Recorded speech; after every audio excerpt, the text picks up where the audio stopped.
Welcome back for another video. I'm Eharbad, and the Lemmings are back in action. We are fully committed to the current set of events. Anyway, no, I kind of jest a bit, but Path of Vengeance.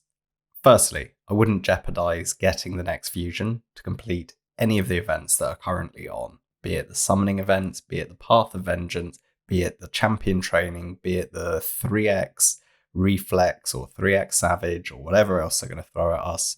If it means that you're going to jeopardize getting the next fusion, I'd be skipping any and all events to make the next fusion happen instead. I think that's generally the way I always try and play the game, and for the long time watchers, I'm sure that won't come as a surprise that I say that. However, I have been pushing moderately hard on both accounts, but with very different levels of pushing, very different point accumulations, and ultimately pretty different objectives. On the challenge account, I definitely want to do the champion training. I typically do every single champion training that comes about on this challenge account because I have so many champions I need to level up to be able to fully flesh out my roster, be able to beat all the different content in the game. You know, we managed to beat hard Doom Tower last rotation. We're going to try again, beat hard Doom Tower this rotation. I want to transition into hard Hydra, and I want to really push on and try and complete faction wars maybe in the next, say, 2 months. I think would be a realistic target. Touch wood. So obviously I definitely want this legendary tome. I think the Void Shard is good value. I even quite like the look of the Immortal Soulstone here. So these 3 rewards are good value. I would have preferred to see 3 lines of rewards, so it's a little bit light overall. But at least we have 3 high value items there. It is a 5-day event, just shy of 15,000 points. I know I'm going to be able to do this without, killing myself, basically. I've done enough of them. We jump over to the finite turn attack. Now, I'd like to get some Savage gear if possible, but the side rewards, they're not great, to be honest. I don't really care about this 6-star epic Chaos Ore. That's not high value for me. I'd have preferred a book, to be honest. An epic book gives me more value than this does. So they're not great, but Savage gear is nice. But the truth is, on this account, Savage gear actually won't help me as much as stun or regen would. So it's really not imperative that I actually participate in this on the challenge account. It could be a distraction. Now, the reality is I'll probably end up doing both because I'll do the champion training and I might invest some of my gem stockpile, which I'm still just shy of 8,000 gems at this point in time. I could comfortably drop 1,000 pre-fusion and not be in any kind of risk of failing to have enough energy to complete the next fusion. Equally, on the shard side, I'm well stocked, so I should be okay. I think the 2x voids probably won't be crossing over with the fusion. The fusion will probably start next week, would be my expectation, which will mean we'll have a 10x, which I'll use sacreds for, and we'll probably have 2x ancient shards, which again, I should be well placed to be able to do. I have pushed pretty hard on the Ice Golem turn attack, and as you can see here, we finished first. 5,500 points, near enough. Get a nice bit of 6-star epic relentless, 6 pieces. And we also get one of these silly chests. Let's see what we get in the chest. And looks like these are now go here, which is odd. I don't remember that ever being the case. Maybe they've changed the way tournament rewards work. No one cares about these. And then, yeah, the ancient shard there is also gratefully received. Another thing I wanted to bring to your attention, this summon rush that ends in 14 hours. I think it's well worth at least summoning 50 mysteries and getting 50 gems. That's a really good resource return there. And now with champion training, if it's something you're intending on doing, you're going to be pulling a load of mysteries anyway. I might even end up getting this 200 here for the Mortal Soulstone, because if I push hard on the champion training today, I can potentially transition tomorrow and do Fire Night either, Friday or even on Saturday, to be honest. So I'm not really worried about when I get the Fire Night done. So I think initially I'm going to push hard on the champion training and see how we get on the Path of Vengeance, which now we'll come back and talk about. So on the challenge account, I have 15,000 points so far. We are pretty much midway through the fusion. Not the fusion, midway through the path. We've had 3.5 days. We've got 3.5 remaining. I think if I could hit 30 to 40k by the end of day 6, then potentially with the final 24 hours, I'll be in a position that I can maybe get the 3-star and 4-star. I could either get the 2 and 3 or the 3 and 4. And essentially, from a pure essence perspective, the 3 and 4 are much more high value than the 2. But on the challenge account, given that I'm actually using Artak probably more than I would be on the main, and he's more critical for me in terms of progression, it might actually make more sense for me to do the 2 and the 3. Either way, I'm not going to commit to any path until the final day of the event. Give myself maximum flexibility. I also think these T3 oils are actually really good value. For not a lot of points, you get something that's very high value in terms of like energy cost to earn these is actually quite high. So those are quite attractive. And obviously it depends what composition of souls we're able to get. I'm not fussed about these legendary tomes. I think between Ultra Nightmare Clan Boss, Doom Tower, and the regular champion training events I get enough legendary tomes that I would not sacrifice getting the soul to get a legendary tome. That's my personal preference, and everyone should do what they think is right. But that's kind of my 2 cents on it. And I like these souls not just for the blessing, which minimal impact, maybe the actual blessing, but the stats you get. And particularly the damage mitigation in hard dungeons, which will make Artak much stronger for things like hard Ice Golem, but also Hydra as well. I mean, you don't get the damage mitigation for Hydra, but obviously you get the benefit of the blessing, and you get the benefit of the extra stats. And again, on this account, if we really think about it, like it's quite hard to find 2, 3, 4-star souls, and having a legendary with 2, 3, or even 4-star blessing would actually be really impactful. Even the 2-star would be a big upgrade, even though it's inefficient from an essence perspective. Just the upgrade that we'd get on this champion for this account is really impactful. So the last thing I want to touch on is obviously the Path of Vengeance requires 3 different forms of gaining points. One is using silver, which we don't have much of. I have been using it as I get it because I have a lot of gear that needs to be rolled and upgraded.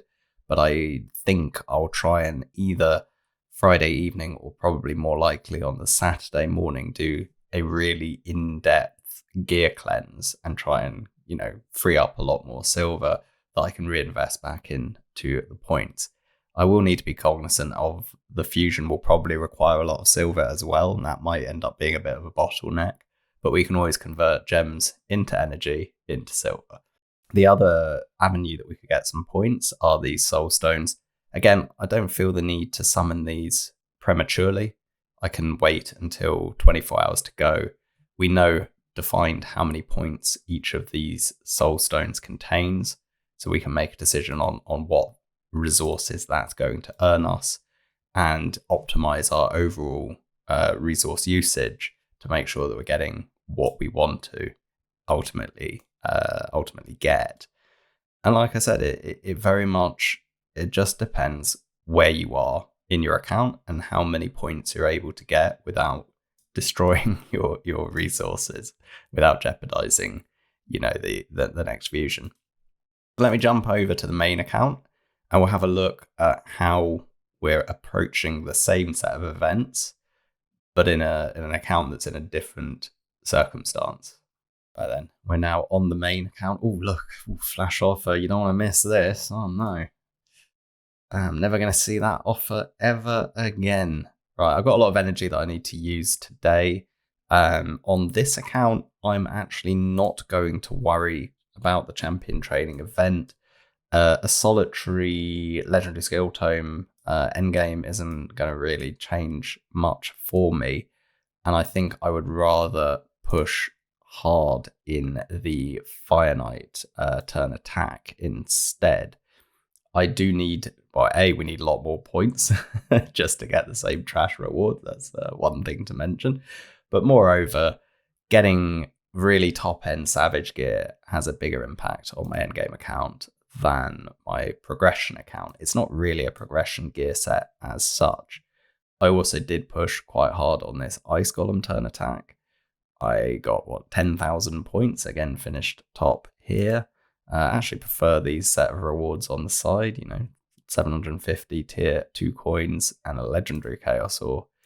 It really shows you, when you get 200 here in an epic, they know more people are going to go after 3x Savage. They don't even need to try and tempt you with these side rewards, which is, I don't know, it's just a bit disappointing. But we are the Lemmings after all. Now, if we jump over to the Path of Vengeance, on this account I have 33,000. So my thinking is if I can get to say 70 to 80,000 points by the end of day 6, so in 2.5 days time, so once we're hitting that final 24-hour period, then I could potentially end up getting the 3, 4 and 5-star souls, which would be huge when we eventually upgrade Artak. Now I don't actually have Artak awakened on either account, so it will take me some time to get the 2-star. But on this main account, I'm not really in any rush. Like, it's not going to change what I can do in the game. It might add a bit more damage in Hydra if I end up using him in a Hydra team, which I do intend on doing at some point, but he's not currently in any of my teams there. And it would speed up Ice Golem hard, maybe make it, maybe make it 100% success. It wasn't quite 100%, it was like 97 or 98% success, so I'd like to maybe improve that extra 2 or 3%, but it's not really going to change anything fundamentally in terms of what I can do, but I do think it's probably a good time for me to invest resources, because getting a 5-star legendary is actually extremely difficult, and I have a solid amount of silver. I've probably used about 30 million so far, and I also have a solid amount of gems. I have the resources to invest, and that's why I save. That's why I do it. I save my resources to be able to deploy them when situations like this arise. Similarly, we do have some soul stones. Again, not a huge number of points available, but a little bit more, and we can rely on these towards the end. Similar to the challenge account, we know how many points are here. We can summon them as and when, depending on how we've got on with everything else we're going to try and do. I will try and get the 50 gems here. Like I said, 50 mysteries for 50 gems is an absolute no-brainer. And if you take only one thing away from this video, it doesn't matter what you're doing, whether you're preparing for the fusion, just get these 50 gems. 50 mysteries, 50 gems. That is a bargain. And that's like the best thing. That's the best thing you're going to get in Raid, short of a free gift. Never look a gift horse in the mouth. On the shard count, I'm solid here. I did actually pull some ancient shards. I will upload that video. I eventually got baited by an event. They finally put on one of the summoning events that they keep throwing at us. One finally caught my attention enough that I was willing to use some resources. And yeah, I will probably upload that video over the weekend. I just need to edit it. But I wanted to go have a quick kind of conversation about the Path of Vengeance event and talk about how I'm approaching them on my 2 different accounts. So what I'm going to be doing now is actually going and trying to build my finite team beyond here, because this isn't the team that I was using, but this was. And most importantly, I now have Newt, who needs to be built, who I haven't actually built on this account yet at all. So as soon as this has finished, or rather as soon as I've finished recording this video, I'm going to be going in. I did manage to buy both the 1 and 2 star souls for Newt, which was pretty good. I did book him up during CVC, so we're in a good position. And I farmed out the masteries. So, as you know, anyone who's watched my free-to-play challenge series will know that I like to not select masteries. I have been sat down and on Raid Bro and on the mastery calculator tool, and I'm pretty sure I've come up with the set of masteries that I want to use on both accounts. And I might try and do a standalone video where I talk about Newt himself and kind of, a bit of a champion showcase in 2 different accounts in 2 different stages and what he's able to bring to the table. So yeah, I'm going to crack on, build this out on the main, get finite farming underway, and on the challenge account, I'll be doing champion training. And that's pretty much going to be it for today. I think the next videos I have to do this weekend, like I said, I got the summoning video that I got baited in on the ancient shards. That's one I want to do. I probably want to do a fusion preview video. I haven't done one of those for a while, where I kind of rank the skills and discuss how the fusion might be used in different areas, and kind of generally how I rank the overall fusion in that regards. I'll probably try and get that done as well. And I know we are basically due a July update on the challenge account as well. The usual photo diary. I have been mostly taking photos of key moments, and there's actually been quite a lot of progression that maybe not everyone is fully aware of because it hasn't been advertised, shall we say. So yeah, all of that is going to come this weekend. If I have time, I'll do a stream as well. So lots coming. I hope I get actually all of that done. Lots of ideas, lots of intent, and something will get delivered, but maybe not all of it. We'll see. Anyway, thanks for watching. Please do like, comment, and subscribe. Your feedback is really, really gratefully received. Engagement's always nice, and I try and respond to as many messages as possible. And the last thing to say, actually, is I do have a Discord now, so feel free to join us. It is the link is in the comments section, or the description of the video section. So yeah, as I say, thank you, and I'll see you in the next one. Bye for now.